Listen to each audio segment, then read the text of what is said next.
Hey, welcome back for another episode of DIY Batmobile. Lately, I've been really focused on the suspension.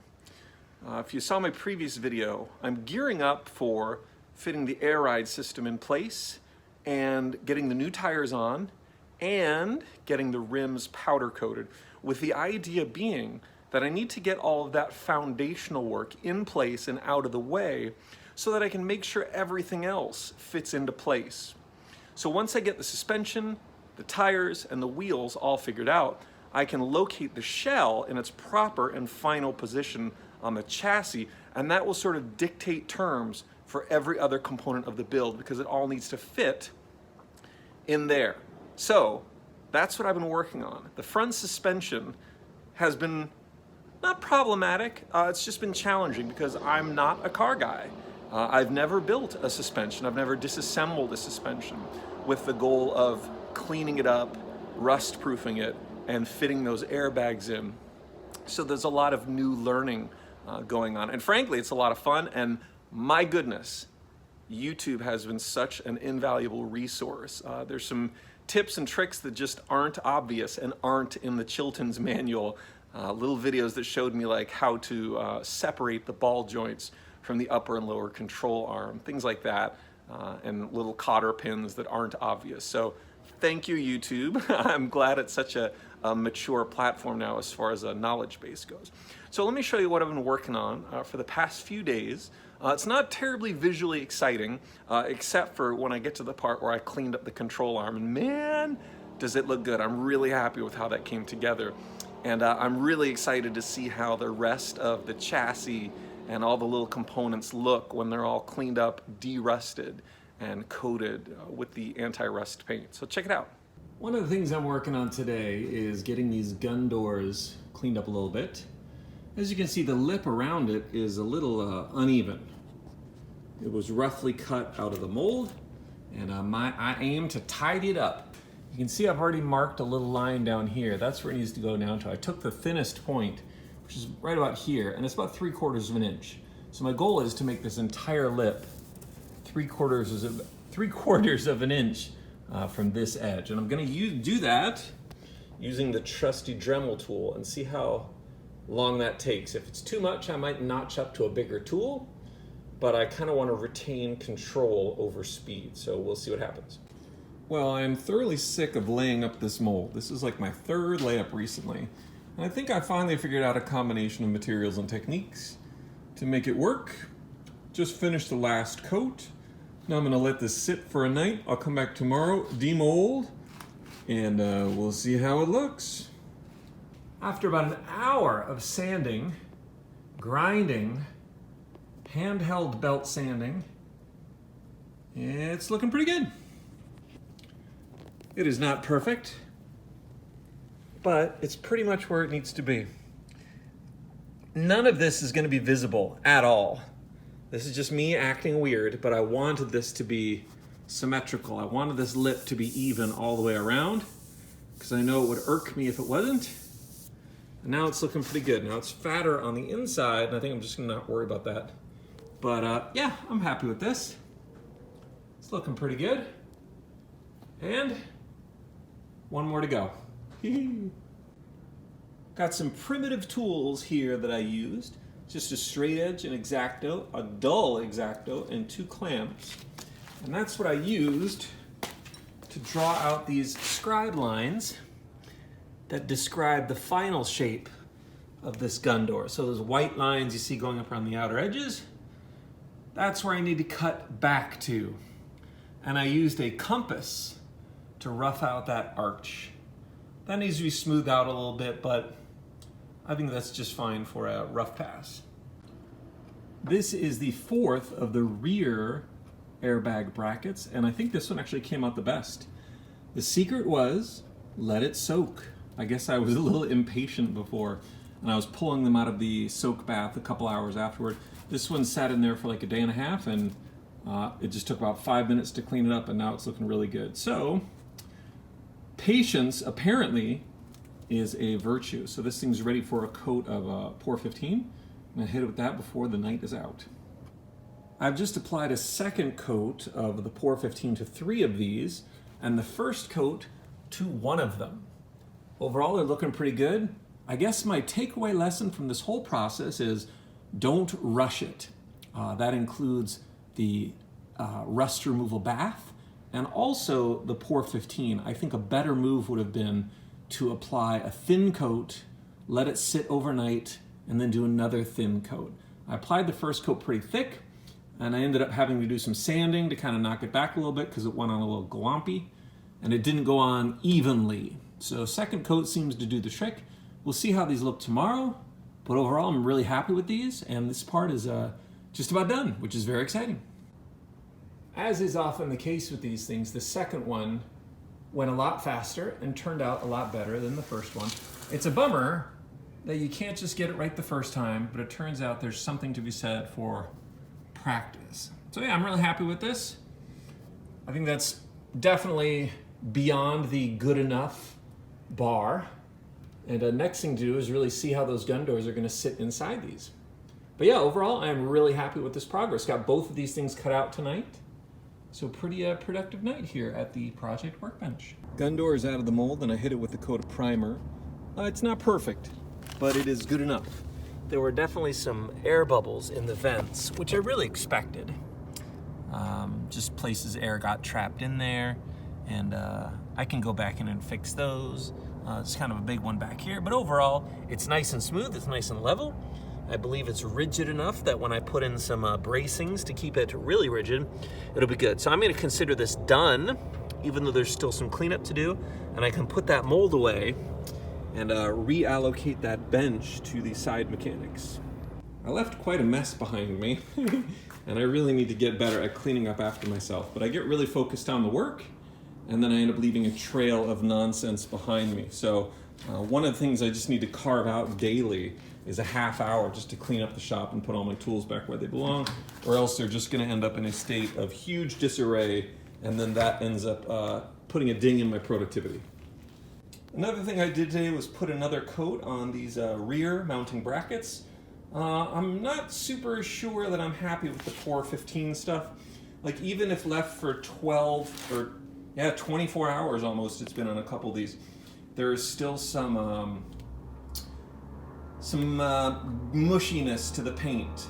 So like, I've got these resting on little plastic cups just to get them off the ground, and I flipped them over and one of them had like a big imprint on it. So I think it's like, have you ever used like enamel paints, like when you're painting like a tester's model kit, and if you go on too thick, the stuff underneath never really cures because the top coat has evaporated and gone non-permeable, leaving the stuff underneath still never cured. I think that's what's happening with these. So it's fine, because this is just a test bed for this stuff, and these are going, these are going to be up in the guts of the car, so who really cares? As long as they don't rust and fall apart. Like, that's really my concern. But I was hoping they'd turn out pretty. But I don't know. I'm gonna let these sit for a couple days, see if that Pour 15 stuff will cure entirely. If not, I'll just know not to use it. I just ordered some stuff from Eastwood today, and when that shows up, I'll probably end up switching to that. I'm just not super satisfied with Pour 15. Has a really long dry time, and even then, it doesn't seem to dry completely. So we'll see. A little bit of good news, bad news on this one. I managed to get the front air ride bracket thing out of the front. I was actually expecting it to take a lot more work. I was planning on disassembling this whole thing here, and I'm really not a suspension or brake expert at all, so that posed some challenges. But it turns out all I really needed to do was remove this bump stop, and then the whole thing just slid out right there. So there we have it. A little bit of rust, not exactly pretty, but I'm gonna give this a dunk in the tank, give it a little bit of a wash, and then I'm just gonna hit it with some black sealant, either that Pour 15 stuff I was bad-mouthing earlier, or if the Eastwood stuff shows up anytime soon, I'll just use that. I'm gonna take a stab at the other wheel, but if this one was any indicator, it should only take a couple minutes. So yeah, this is really great news. This is lots of progress. Here's how the front bag assembly looks disassembled. You can see there's some pretty significant surface rust on that top bracket, or is it the bottom bracket? I don't know. But anyway, this should serve as a good little before photo, and then I'll show them again once they're all done, cleaned up. This is another great example of I wish I knew then what I know now.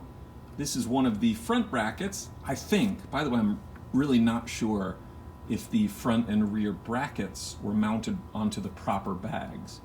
So that aside, this is one of the brackets I got from the front, and this is after about 10 minutes of work with the DA sander, and it's ready to be painted with that Pour 15 stuff. So, you know, before I was soaking, scraping, doing this Loctite stuff, doing this stuff, doing WD-40, and my end goal was to get it looking something like this. And yeah, in about 10 minutes with that sander, this is the result. Now, it's pretty good. It is not perfect. There's still little smidges of rust here and there, but with that Pour 15 stuff, it's going to encapsulate that and stop it from spreading. The inside's also not as clean, but you know what? I'm okay with that. Anyway, so I shaved about 3 hours off my workflow on these things, and I've got 3 more of the front to do, but I'm no longer worried about it. I no longer find it vexing. So I think right now, I'm just gonna clean this up a little bit, and then take it over and put a coat of the Pour 15 on it. Made a quick run to Harbor Freight today to pick up some new toys. I got a little roller seat, and I got a sandblasting gun, and a couple types of media. These weren't exactly the ones I was looking for.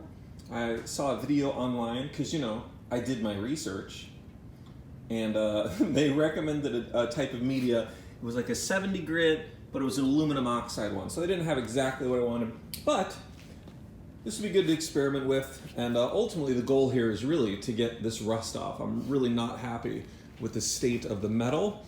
It could be the case that it's as simple as painting over this with rust inhibitor paint, but I think for my sanity, I'm going to want to take a run at blasting off as much of this as I can. I'm actually going to grind off most of it using like a wire brush on my angle grinder, but for pieces like this, I think that Sandblaster will come in real handy. So, going to give that a try and see how it pans out. TBD. Also, new toys, so who cares? Here we are back at our old friends, the mounting brackets for the airride system. I put another coat of Pour 15 on the set that goes in the front. I will need to flip those over and get the underside with 2 coats. But you know, it's one of those things where I'm not really super stressed to get that done because I still need to disassemble the front so that they'll fit back in, so no stress, getting there. I made this today, it only took about 10 minutes. I already feel like I've accomplished something in the workshop today. I made a bunch of progress on this front suspension assembly. I basically got that top arm off, and I was able to make it so that I got plenty of access to that area in there, which is where the airbag has to go. So I feel like I've achieved my primary goal. The secondary goal was really to disassemble the whole thing so that I could get in there and clean it up. You can see there's a lot of rust on there. I kind of want to scrape that off and coat it with some paint, some rust encapsulator. But I can't seem to separate these ball joints. And I don't know if I'm just doing it wrong or I'm not applying enough pressure. So I think what I'm going to do is call it a night for tonight and go home and watch a bunch of YouTube videos. I was watching some in the shop, but I just couldn't seem to find the right one. Not everyone's as good at making YouTube videos as the Project Workbench, and they kind of get exhausting really quickly. So I think I'll come back to this, but a lot of progress tonight. I'm really happy I was able to get most of this disassembled. And worst case, even if I can't get that upper control arm separated from that ball joint, it is still in a place where I can do what I need to do to get in there for installing the airbag. So that's great news. This is what it looks like all deconstructed or decoupled, I guess. So that's where the airbag's gonna go. Plenty of room to get in there. I think I'm gonna have to cut out part of this to make room for the airbag. And you can see here, I spent maybe 5 minutes with a wire brush and some WD-40 and got that rust down and got it down to the metal. So that gives me a lot of confidence that I can clean this up fairly easily. It'll still be a bunch of elbow grease, but I'm okay with that.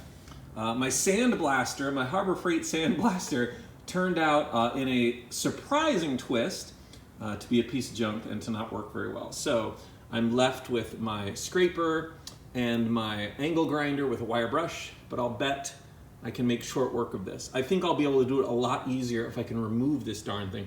So if anyone has any insights into how I can separate that ball joint from the lower and upper control arm, please let me know.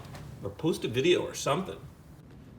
I got the upper control arm off and the whole assembly has been disconnected also, but I'm going to take a shot at cleaning up this piece first using some grinding action.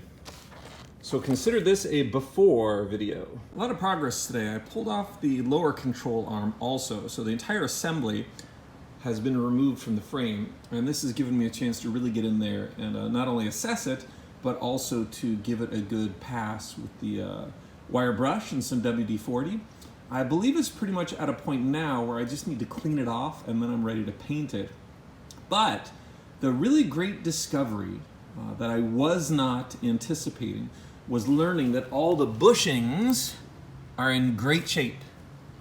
I totally forgot, but I guess Bo the welder, back when he was working on the car, replaced pretty much all the bushings on the suspension, which is great because that would have been a lot of work and I don't know how to do it. So I'm glad that's gotten done. I also cleaned up the front of the rotor for all the experts. I know I got WD-40 on the actual blade itself, but that's okay. I'm gonna get these turned again before I actually drive it, so that this whole surface will be ground down so it's fresh and nice. But other than that, really the goal was just to get this dusting of rust off, which I've pretty much done. So I just need to hit it with some degreaser and cleaner, and then it'll be ready for paint. Overall, for a late Friday night session, I'm feeling really good about this. The fact that I managed to get the whole assembly off the body, I owe a debt of gratitude to YouTube. Oddly enough, their advice was hit it with a hammer to get the ball joint separated from here, and a couple whacks, and it came apart. The bottom one was less cooperative. In fact, it is not cooperative, but I decided to just work around it, and I'm fine with that. It's fine. The paint I'm doing here is really just rust preventative, and honestly, in Southern California, rust isn't a huge problem. What I'm more worried about is the surface rust sort of taking root. So it's coming along.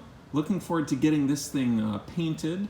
And then what I'm gonna do is take a run at cleaning up this part of the frame just so I can load the suspension back in and make sure that airbag is located properly.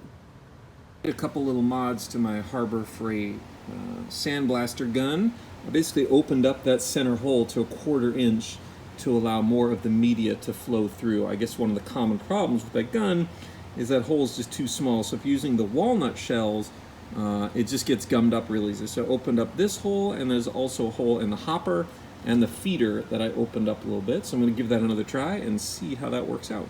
I am not sure I could be happier with the results. This turned out really great. A little bit of elbow grease, a little bit of WD-40, a little bit of degreaser and cleaner, and a few coats of some Ace Hardware Rust Stop. And man, that's looking good. Now there's still a lot more to do on the car, but this is sort of a proof of concept piece. And honestly, man, man, that looks really good. I'm really happy with that. Another thing I noticed about these pieces, just like those other ones, is the bushings are also all relatively new, both in here. I've still got to take that masking tape off, and in here. And having seen some YouTube videos on how the process for installing these, it's a giant pain, and I'm glad I don't have to do it because the bushings are all essentially brand new from just a couple years ago, but they haven't seen any mileage. So they've basically just been sitting in the car, which says to me they don't need to be replaced. So that's great. So a bunch of heavy lifting on the front suspension has already been done for me. And man, geez, that looks so good. I'm very excited. I do declare this is the last of the Pour 15 that needs to be put on these brackets. These are all done. I've just put on the last coat on the ones on the right hand side. Need to let these dry. And then I'm going to give them a little bit of a sand because there's some goop that accumulated from the underside. So I'll give them the once over, even though it's totally unnecessary. But by now, if you've been watching this video, you know that I'm crazy like that. So, this is great. These are done. Perfect timing, too, with all the progress I've been making on the suspension lately. For those of you following along on Instagram, you'll know that I purchased this tool today. And I am not one to traffic in hyperbole, but that is a game changer. What's great about it is it's powered by air, so I don't have to change the battery every 10 minutes. And it also doesn't heat up. In fact, it cools down a lot. So that's great. And what I've been using it on is cleaning up the frame. And man, I mean, this is maybe 20 minutes of work. It's not exactly fun work and it's super messy, but man, it's coming along really nicely. So my goal here really is to get all this cleaned up so that when I reassemble the front suspension, it'll all be nice and pretty and clean and covered in anti-rust paint. And right now I've pretty much got the surfaces all done, but I need to get the underside, which is going to be a pain. But with this little feller at my disposal, man, it's going really fast and it's coming out really good. There's no way I would have gotten results this good if I was using a wire brush or even the drill. It would have taken forever, but that little thing just makes quick work of it. So I'm really excited. This is really significant progress today. And this is the lower arm for the driver's side suspension. I've gotten it all de-rusted and hit it with a couple coats of the rust encapsulator spray, and I'm really happy with it. That looks really good. I'm going to do some work on the knuckle up front. That still hasn't been attended to. And this would be a good little proof of concept, because what I want to see is if I switch gears and start cleaning off that stuff, is it going to mess up the work I've done here? Is that paint going to get chipped and screwed up from all that work? So it is a good little learning experience on this part. I've also started final assembly on the airbags and the brackets, the ones that I've been spending weeks on. So it's good to see them coming together. As you can see, I've attached all of the bottoms of them, and I attached the top on one of them, but I had to stop because I have out of valves. I ended up ordering 3 too few valves because I didn't account for the fact that I have a moisture trap that needs 2 valves, and the tank needs a valve. So only this one has a valve in it right now, and I didn't want to attach the tops without having the valves in first, because I don't know if I'll be able to attach them once those brackets are on. Here's another shot of the driver's side front end, just to show you all the rust removal work. So see this right here? That's pretty much what everything used to look like. Everything was coated with a light dusting of rust, but now it's really coming along. Looking good. I actually did a little proof of concept work over here. I was sort of learning how to use the tool, which bits are the best, etc., etc. So also some de-rusting work done over here. But see, like, this is a good indicator of what it used to look like prior to the work I've been doing with the rust cleanup. So yeah, this is looking really good, really coming along. Well, that's it for this episode. Please be sure to like and subscribe. You can find me on Instagram at the Project Workbench if you want to follow along. I tend to post a little more frequently on there. It's just a little easier to upload photos from the workshop when I'm in the middle of something, as opposed to having to edit together one of these videos. You'll notice in the past couple videos, like, there's a lot going on, but not a ton to show for it, which is kind of a bummer. But it's really interesting just sort of whittling away at these things. And, you know, even though I don't have like these grandiose progress pictures of, you know, the chassis coming together, the frame coming together, nothing really visually interesting, but man, there has been a lot of work accomplished in the past few weeks. I've had the car back for about a month now, and I've just done so much work on it, put in so many hours on it. And even though there's not a ton of progress to show, I know that a lot of progress has been made. So, thank you so much for watching. I hope this video was interesting, maybe even a little fun to watch. And as always, we'll see you for the next one.